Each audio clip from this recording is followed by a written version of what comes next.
Почитувани гледачи, добра вечер. Тема во Визави вечерва е економијата и како македонските, особено струмичките компании се справуваат во овој период втора година на функционирање во ковид пандемија. Разговарам со господинот Миле Милановиќ, стопанственик од Струмица, собственик на компанија за производство на химиски производи. Добра вечер, добре дојдовте. Добра вечер, фала на поканата. Како што реков во најавата, веќе втора година македонската и светската економија функционира во време на криза.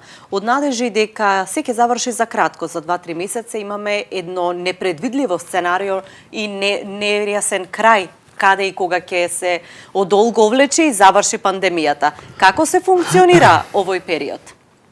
Па вака, сега почнуваме да го плаќаме цехот на тоа пандемско живење, односно тоа што работите се работеше рестриктивно, со намален капацитет, дури во развиените земји со 10-15% на капацитет се работеше. И сега, иако се уште се високи бројки, неизвестно во делот на пандемијата и на болни и починати, економиите се раздвижија, се рестартира, меѓутоа тоа придонесе да ја направи уште понеизвестна. Луѓето веќе ги потрошија своите залихи, капацитетите во 2 години не произведува и сега се соочуваме со проблеми со суровини, со проблеми, гледаме една Англија и една Америка, со проблем со човечки кадар, возачи нема, значи транспортерите работат со намален капацитет затоа што ги нема луѓето. Така да сега иде тоа пост-ковид проблеми и пост-ковид криза која ќе резултира и веќе најавува зголемување на цените на репроматеријалите, зголемување на цените на струјата, зголемување на цените на финалниот производ.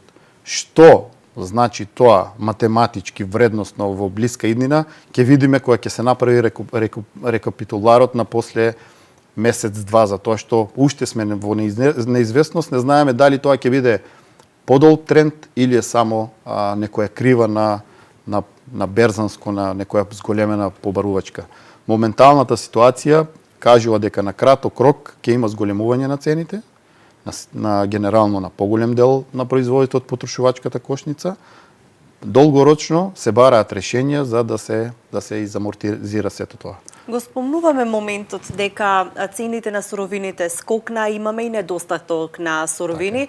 Пред се оние кои што доаѓаат од прекоокеанските земји, од Кина, цената на транспортот е скокната.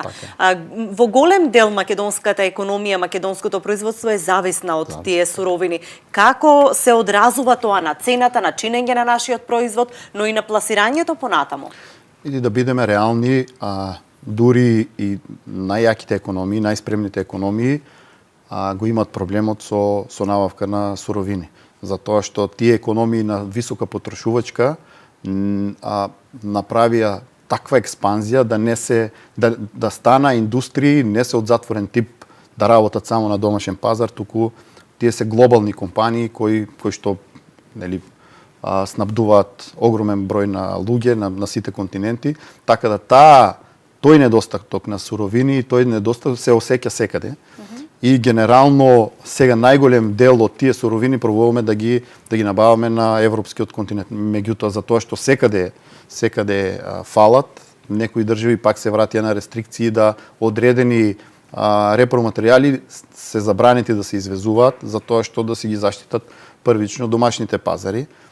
Уште кога почне пандемијата, ние зборувавме дека после пандемијата треба да малце фокусот да го самата држава и развојот на бизнисот и атмосферата да го насочиме кон тоа да што помалку зависна ја правиме нашата држава од одредени суровини, барем тие што имаме компаративна предност, односно природно можеме да ги продуцираме и да ги ствараме, да ја намалиме таа зависност од увоз на суровини, барем во делот на најосновни производи, па дури да се стави фокус на субвенционирање на индустрии кои во моменти на специјални војни, ова е за мене специјална војна, во моменти на специјални војни ќе барем ќе успее побарувачката на домашниот пазар да ја задоволи, и ова треба да ни биде патоказ како во иднина треба да се развива и во кој правец да се развива домашната економија, преку субвенции, преку помош, преку странски инвеститори, преку мотивација на домашните компании да влезат и во бизниси кои можеби краткорочно се ризични, можеби нема да ја дадат таа добивка, меѓутоа на долгорочен план би бил и од голем интерес на самата држава. Меѓутоа, факт е дека тешко се справуваме, регионален е проблемот. Ние почнуваме, во нашата дејност, регионално се организираме за да дојдеме до одредени хемиски... Што значи тоа? Компанија, вашата компанија, македонска компанија со Македонија, со компанија од Србија, со компанија од Бугарија.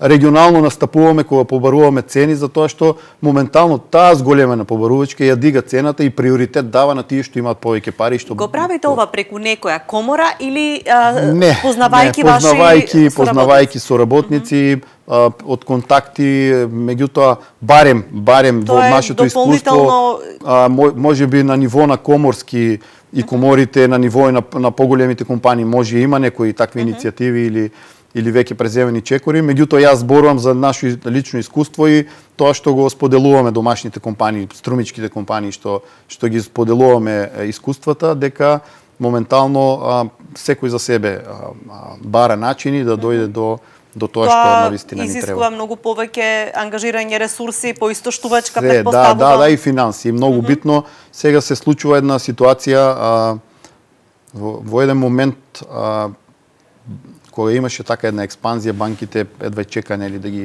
ги дават своите пари, меѓутоа поради таа неизвестност дури и тие почнуваат да ги се потешко да ги дават парите, а сега е момент на кога на сите ни требаат пари. Од најмалиот потрошувач па до индустриите кои го произведуваат тоа. Сега треба барем во Македонија, ние не сме голема економија, тешко би се надпреварувале во купување на суровини доколку немаме сериозни количини, сериозни пари.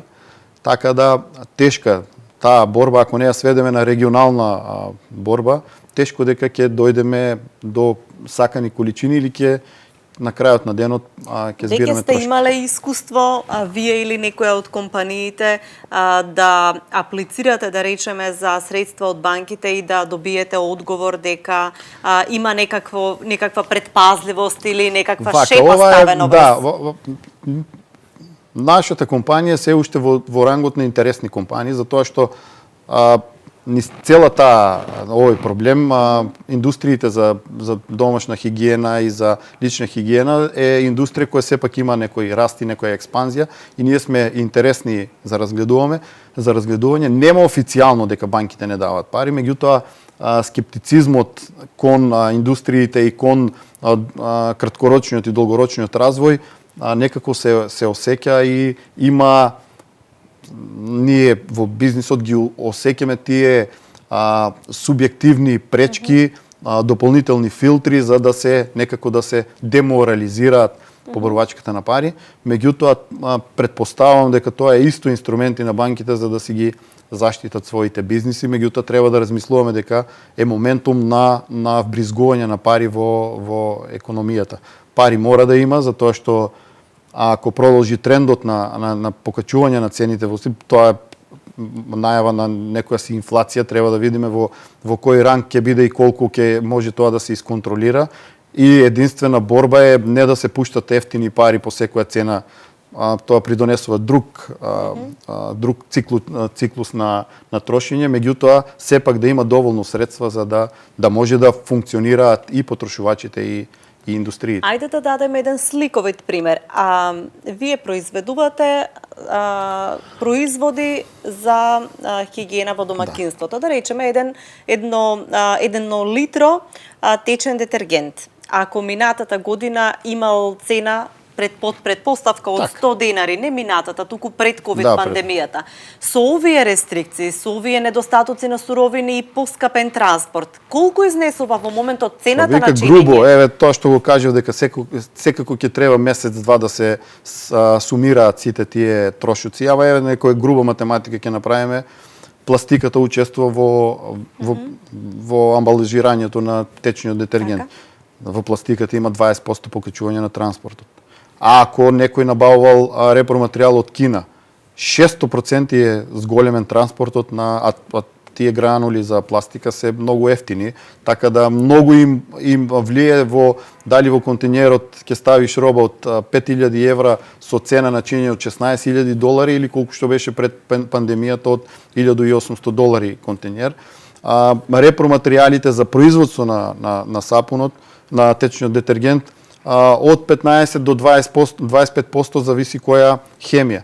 Значи, во хартијата има покачување за етикети, па и во цената на чинење на работната рака и на крајот и струјата веќе во најава, само треба да видиме што ќе значи тоа во проценти и значи генерално гледано најмалку 20% е покачување. Производот чини повеќе од пред пандемијата, што значи логични се некои Кога последувања. ќе ги доставиме и тие трошоци за гориво, во дистрибуција и така натаму, се надеваме дека ќе издржиме и нема да се направи ценовен шок, да има енормни покачувања, туку ќе се стави во ранг кое е подносливо за потрошувачот.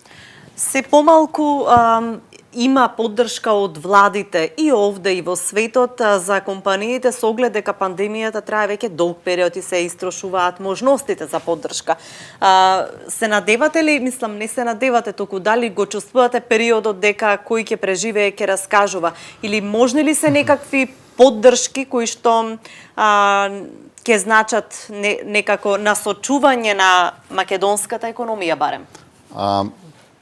Поддршките што беа тековно во 2020 и кои продолжија во текот на 2021, кој беа поддршка за барем во основниот дел во плати, субвенционирање на плати за дејностите кои беа најпогодени, тоа беа туристичките и угостителските дејности. Тие беа најпогодени затоа што голем дел од нив со 100% беа затворени, не работеа рестриктивно, по со 20%, со 30%, во еден подолг период воопшто и не работеа, а ние знаеме дека угостителскиот дел, барем кај нас во многу учествува во бруто домашниот производ, како процент, така да сигурно ни треба помош. Сигурно сега треба државата да изнајде начин, според мене, да изнајде начин дека средствата кои се буџетарски, кои доаѓаат од приливите по разни основи од даноци и така натаму, треба да се најде дополнителен извор. Предпоставувам дека секојдневно се работи за доаѓање до средства од странство и мислам дека треба да се измотивираат тоа што викаме во банките има пари, треба да се пуштат во оптек и кај населението и кај бизнисот. Не можеме да зборуваме за класично сега работат бизнисите со намален капацитет, работат со тоа тие мерки за субвенционирање со плати, предпоставам дека тешко ќе оди. Сега генерално работат, меѓутоа да се издржи периодот треба се направи точна анализа во кој дел се најпогодени, дали приходите се намалени, а расходите растат, дали во еден дел да се намалат некои плаќања спрема државата, учество во дел на комунали. Треба да се направи еден рез и да се види моментално секоја помош е добре дојдена. Не смееме да дозволиме да дојдеме кој ќе преживее, ќе зборува, затоа што тоа долгорочно прави други проблеми врз економскиот раст и развој на државата. Комуницирате со компаниите овде, на кој начин се струмичките компании погодени од целата оваа пандемија? Ние имаме еден бизнис кој што е насочен и кон соседните земји, имавме месеци затворени, иако не важеше за транспортерите, но сепак комуникацијата беше отежната и на договарање нови пазари и така натаму. Така е, ова договарање на нови пазари сметам дека целосно изастана во одредени делови, во одредени гранки зборуваме. 2021 некако се раздвижи сето тоа. Почна и саемите, веќе има неколку битни саеми кои се клучни за нашите за бизнисмените и од Струмица. И релативно добро беа посетени и наши луѓе учествуваа на тие саеми. Фидбекот од тие саеми дека се задоволни, дека тек ќе ги собираме плодовите од тие успешни саеми и успешни договарања. Меѓутоа, пак ќе кажем, тоа што се уште има некои и скептицизам и нејаснотија во развиените земји кои што се на наш таргет за влегување на тие пазари, тоа се уште дава некоја неизвестност за склучување на нови договори, за раст на фирмите, за развој на фирмите. Иако економската логика вика во криза е најдобро да инвестираш во нови машини, во нови објекти, во тоа. Се надевам дека се повеќе ќе сватат дека таму и со помош на банки треба да се инвестираат нови инвестиции да се направат, кога ќе се заврши ова криза, да бидеме уште поспремни за нови подобри резултати. Во секој случај, таа неизвестност кај сите дава еден скептицизам за тоа што ќе се случува во краткорочно во идниот период. Очигледно дека кризата се продлабочува со најавите за и енергетска криза во Европа, што се случува факта и во светот, па и кај нас. Имаме ли план Б? Што би правеле ние доколку се најдеме со драстично повисоки цени или недостаток на одредени енергенси? Ние сме енергетско зависна држава. Во рангот на енергетско ние произведуваме многу помалку од колку што трошиме многу повеќе од колку што произведуваме, и тоа не прави категорија ранг на енергетско зависни, и во таа економска криза малце не става во подредена улога и со одредена опасност што ќе се случува.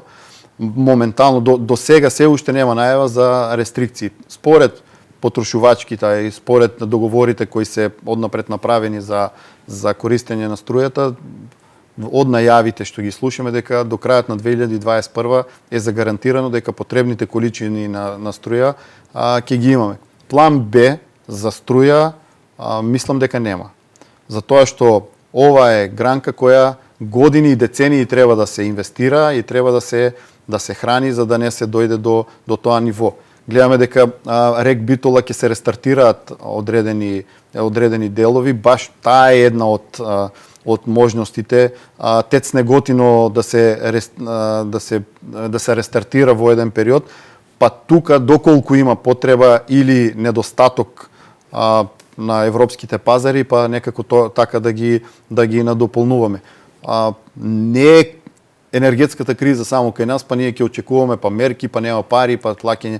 На глобално ниво е и за струјата ќе пак борба. Се поставува ли уште еднаш прашањето за тоа колку државата треба повеќе да го стимулира производството на зелена енергија, но и можеби законски измени со оглед на тоа дека не се види многу атрактивна за голем дел инвеститори? Па од најавите не би рекол дека не се види интересна, доста интересна, затоа што ние во најава имаме неколку инвестиции и на ветерници и на фотоволтаични панели. Кога ќе ги ставиш сите на една сума сумарум на сите тие најавени инвестиции, ние доаѓаме до над 1,5 гигават на најавена енергија, што за наши услови и во временскиот рок колку се најавуват е добро, со тоа што сепак е од обновливи извори и релативно брзо се прават, за разлика од хидроцентрали кои сакат време за градба, за акумулација и така натаму, и плюс поразлично делуваат врз еколошката слика на државата. Сепак има и интерес, ние сме доста интересна држава баш за фотоволтаичните панели. Како подрачје имаме задоволително дури и високо ниво на сончеви денови, меѓутоа претпоставувам дека сето тоа покажува дека треба да се инвестира малце повеќе во инфраструктурата на високиот напон, на нискиот напон на мрежите за пренос на електрична енергија. Инаку доста е атрактивно и во најава има доста интересни инвестиции кои ќе покаже времето дали сме спремни да ги примеме тие сите инвестиции инфраструктурно и дали можеме брзо да реагираме, па не дај Боже нешто такво слично да се случи после 7, 5, 10 години да сме спремни да бидеме во рангот, барем да си произведуваме за за наши потреби електрична енергија. Факт е дека компаниите се најдоа во една незавидна ситуација со тоа што треба да действуваат во услови во кои што имаат непознат непријател, така да речеме, една непозната ситуација. А начнавме теми дека во овој период би можело да биде добро инвестирање, нечување на потенцијалните ресурси кои што ги имаат, особено финансиски. Дали компаниите имаат потреба од некакво водство, експертска помош или насоки што би требало да прават го чувствувате ли тоа, особено да речеме кај малите предпријатија? Па може би експертизата би дошла добре дојдена во освојување на новите пазари, во имплементирање на новите технологии. Генерално нашите малите индустрии, лесната индустрија, од прехранбена, од текстилна, на страна да ги ставиме големите странски инвестиции кои дојдоа, ние сме сепак една до две генерации заостануваме технолошки зад сепак се наши конкурентни пазари. Ние конкурираме на тие странски и развиени западни пазари. Може би во делот на експертиза, на делот на освојување на нови пазари, тоа што викаме групирање, саемски настапи, може би во овој дел малце недостасува, може би дошло добре дојдена една таква помош. Меѓутоа во тие услови моментално што се со ограничено движење, со ограничени комуникации, продолживме да ги користиме тие видео митинзи и така натаму. Сметам дека добре дојдена е секоја помош. Значи сте што ќе се стави на маса која ќе придонесе утре да се најдат и нови пазари и нови потрошувачи е добре дојдено. Може би да се групираме и побрзо и заеднички настап на странски пазари е уште подобро. И да ги решиме некои инфраструктурни проблеми како транспорт, да ги намалиме трошоците, не знам, може би да размислуваме повеќе да инвестираме во железничкиот транспорт кој се уште важи за еден од најевтините копнени транспорти, а ние сметам дека многу малце посебно бизнисите кои се од периферијата, од таа кај што е главните железници, периферно кои се поставени, мислам дека многу малци ги користиме железничкиот товарен сообраќај. Колку соработуваат струмичките компании, разменуваат искуства, ако се знае дека струмичката бизнес заедница тргна, но некако не гледаме одредени активности во моментов, барем не во јавноста. Функционира ли ова како организација и на кој начин соработувате? Струмичката бизнес заедница имаше таа среќа да има број на ентузијасти кои сака да ја стартуваат и официјално. Ние од секогаш комуницираме помеѓу себе, меѓутоа така ја официализиравме и со канцеларија и меѓутоа многу брзо се случи тоа што се случи и ковид и рестриктивно движење и затварање и на фирми и затоа што канцелариите се и во трговскиот центар Глобал, дури и он беше затворен, не функционираше. Меѓутоа сега почнува тоа раздвижување, се повеќе ќе се даде акцентот. Првата, најглавната замисла, тоа што ние сакавме струмичката бизнес заедница да биде гласникот на потребите на бизнисот, најпрво спрема локалната самоуправа, значи ние да бидеме тој премостувач, односно филтер на проблемите со кои се соочуваме, за заедно да изнаоѓаме решења и ова побрзо слушање на гласот на бизнисот за имплементација на одредени и законски решења, а и мерки со кои ќе направиме брзо да напредуваат нашите компании и брзо да дават резултат и со нови вработувања и со нови производи. Тоа што се случи, ние секогаш најгласни како бизнисмени сме во ек на избори и сега пак во тоа предизборие и избори.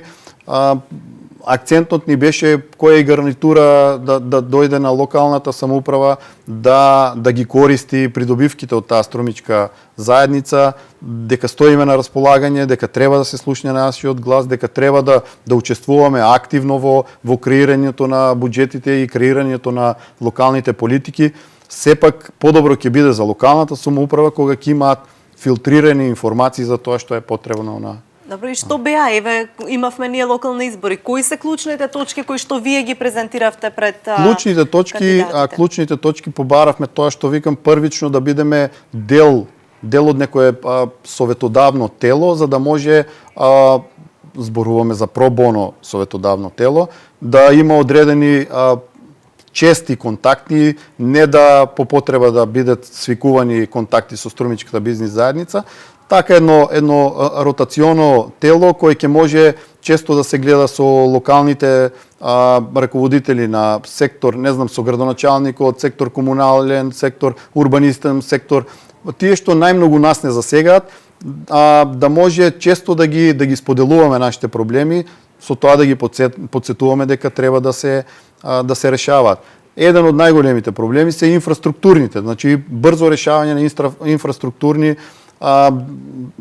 доаѓање до гасот, до одредени капацитети кои имаат потреба од загревање, на затоплување или директно како ресурс за бизнисот со газ. Тоа што викаме местење веќе на фотоволтаици на погоните, олеснително дозволи за градби и така натаму. Некако имам чувство дека е слушнат гласот, дека во брз период ќе има некои нови промени кон таа релација струмичка бизнис заедница и локална самоуправа во соработката и се надеваме дека ќе даде резултат кој ќе биде видлив. Ви благодарам многу за разговорот и ви посакувам многу успех во истерувањето на оваа Ви благодарам за поканата и се надеваме дека ќе зборуваме за уште по-ведри теми и успеси на нашите компании овде и пошироко. Така е. Почитувани, вам ви благодарам за вниманието со кое што ја следевте емисијата Визави. Останете и понатаму на фреквенцијата на Канал Вис и не заборавајте, содржините може да ги гледате и на kanalvis.com, како и на профилите на ТВ Канал Вис на социјалните мрежи. Довидување.